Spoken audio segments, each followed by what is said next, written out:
of the tutorial. Today I'm going to be showing you how to make a Minecraft thumbnail with no rendering experience. This method is a powerful tool replacement for rendering programs such as Blender and Cinema 4D and those high quality thumbnails. These programs have amazing 3D lighting and custom rigging, but this is a thumbnail. We'll work around that and use something that's free and easy. Remember that lighting is important.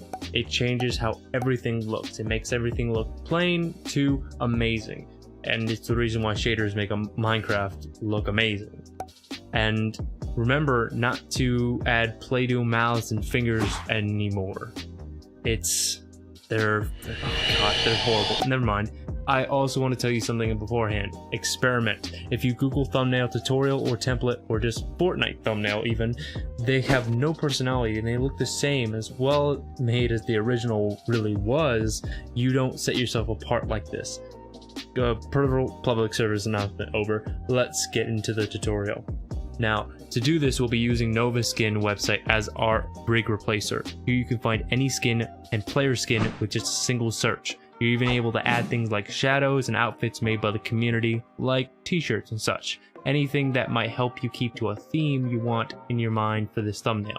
And then you can bend and pose the rig as you see fit. And there's even an option to hold objects, but honestly some are pretty huge and I just recommend adding them in post by googling them and adding PNG. Now you can head to photo and save that pose and skin as a PNG and you're set. In a hurry, you can also head to wallpapers to get a rendered scene. You can search for your scene there and save the wallpaper with your skin placed inside, or skins, because some of these have multiple players in them. We'll also get rid of that watermark and make our adjustments later to make our actual thumbnail. I don't post this straight because that's just lazy. The next part is editing software.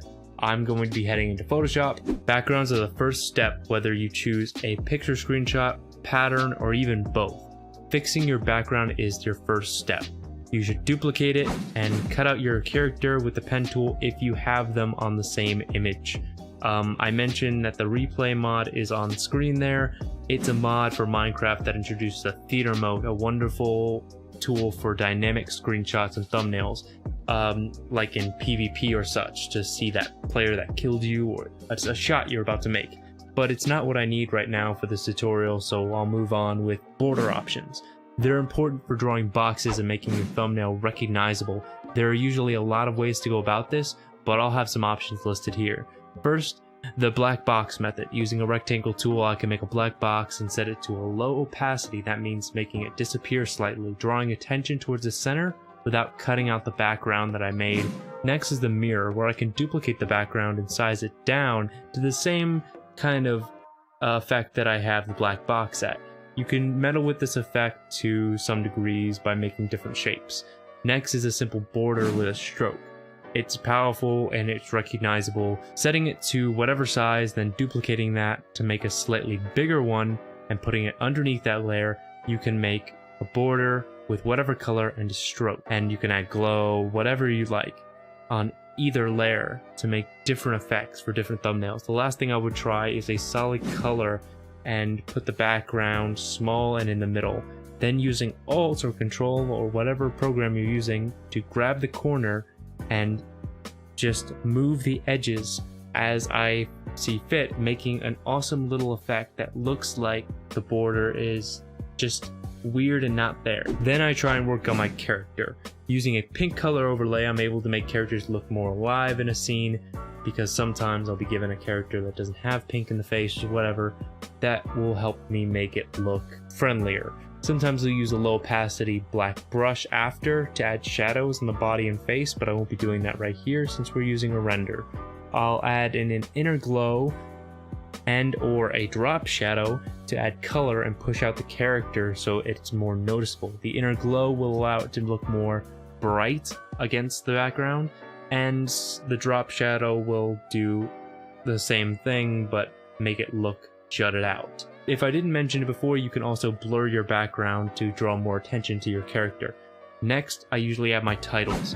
I will usually make a place to put text and logo, etc., usually on the left side.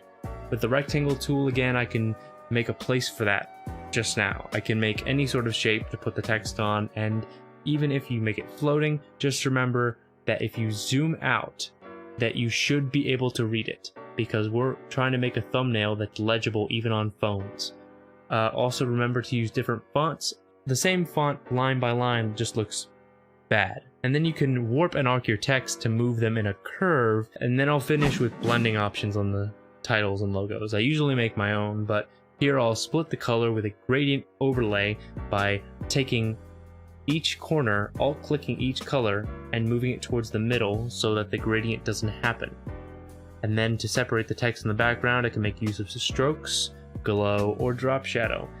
I urge you to experiment with these, and even a color and hue overlay will make it easier to change the color. By this point, I'll be finishing up and I'll be googling effects, or making them with just the brush and shape tool for clickbait and such, placing everything as I need, and I'll even use the eraser and or mask tool depending on how I'm feeling to make 3D effects, like my arm reaching over the title or my legs behind and in front of the border to make it look like I'm walking out.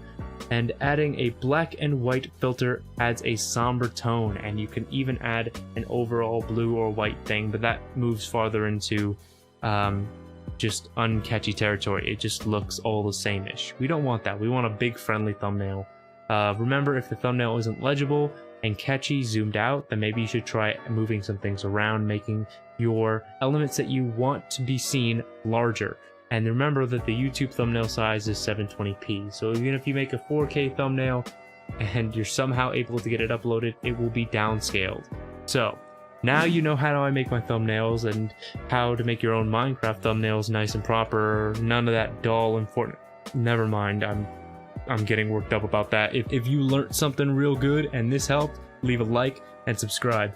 It's just the rules, I didn't make them up. Every little bit helps me and makes me want to keep making videos like this one. If you want to join our little community, the best place to do so will be the Discord in the description. Well, that's it. See ya.